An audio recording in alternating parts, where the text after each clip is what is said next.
العلاقات مع مصر وخصوصا في المجال الاستراتيجي، إذا هي يعني قررت قطع المساعدات، احنا ما شفناه حصلت يعني نوع.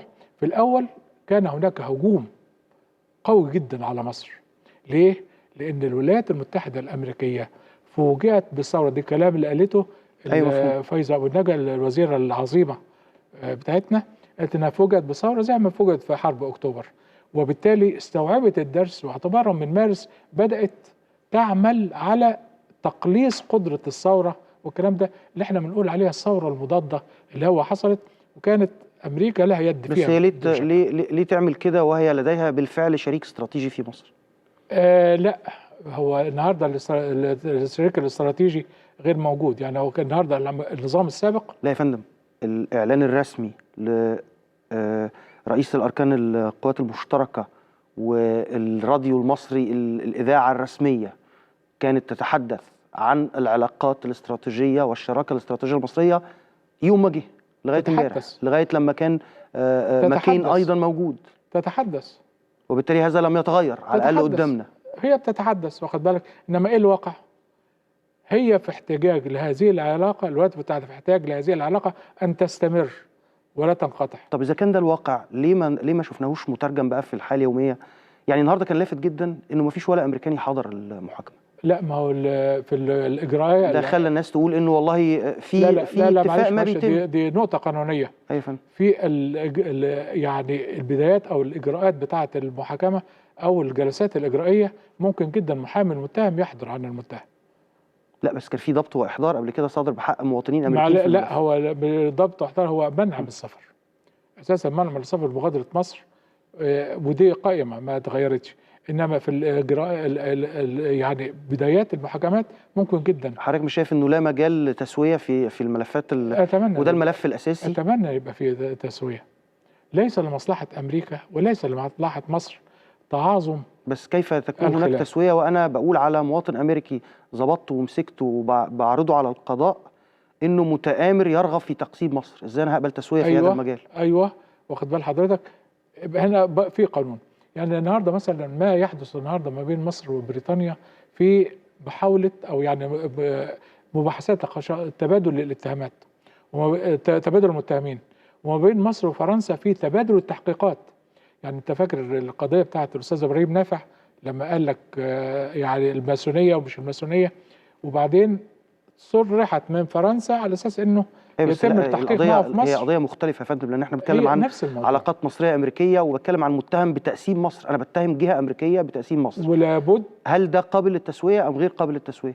لا، يعني في جرائم، الجرائم لابد ان يعاقب عليها قانون الدوله الواقع على ارضها الجريمه دي. احنا ما فيش اي حاجه، انما احنا بنقول ايه، يبقى في حدود القانون، ولكن لابد من انهاء التصعيد. أيوة. التصعيد ليس يعني النهارده مش ممكن ابدا واحد ارتكب في جرم وبعدين النهارده كام واحد مصري اتهم في الولايات المتحده واتقبض عليه ظلم.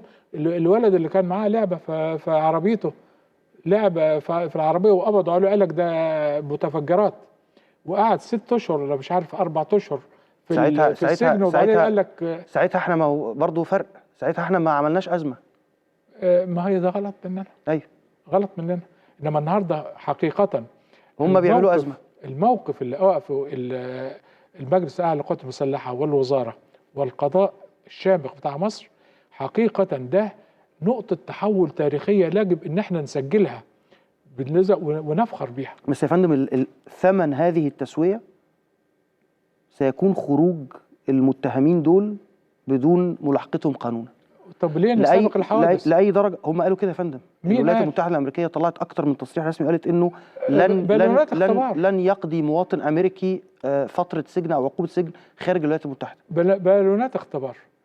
هي النهارده احنا بنقول من مارس اللي فات، من مارس 2011 لما ابتدت احنا بنقول الثورة المضادة، كانت ايه هدفها؟ تقسيم مصر، إضعاف الثورة، الشقاق ما بين القوات المسلحة والشعب، تدمير الأمن، كل الحاجات دي ده كان الأهداف الرئيسية، وللأسف نفذ منها العديد من هذا الكلام، سواء دارينا او لم نضرب، يعني انما حصل. اخذ من حضرتك انه لن يتنازل المجلس الاعلى للقوات المسلحه فيما يتعلق بتسويه قانونيه لهذه الاتهامات؟ انا متاكد ان القانون سيستمر. طيب النهارده، طب يقول لي انت متاكد ليه؟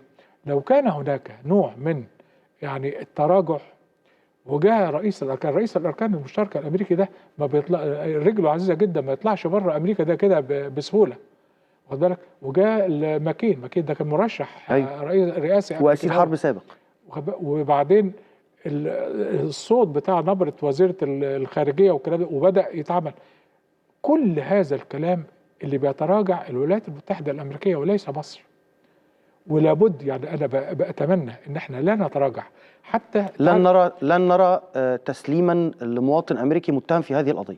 لا اطلاقا. احنا لا يحكم الحكم وتتعمل اتفاقيه تبادل مجرمين، وزي ما عمر عبد الرحمن مثلا هناك ومش عايزين نسلمه لنا، خلاص احنا ما نسلملهمش، ياخدوهم عندهم بس العقوبه ماشي. احنا لم نطلب على فكره على المستوى الرسمي، لم نطلب ابدا تسليم عمر عبد الرحمن.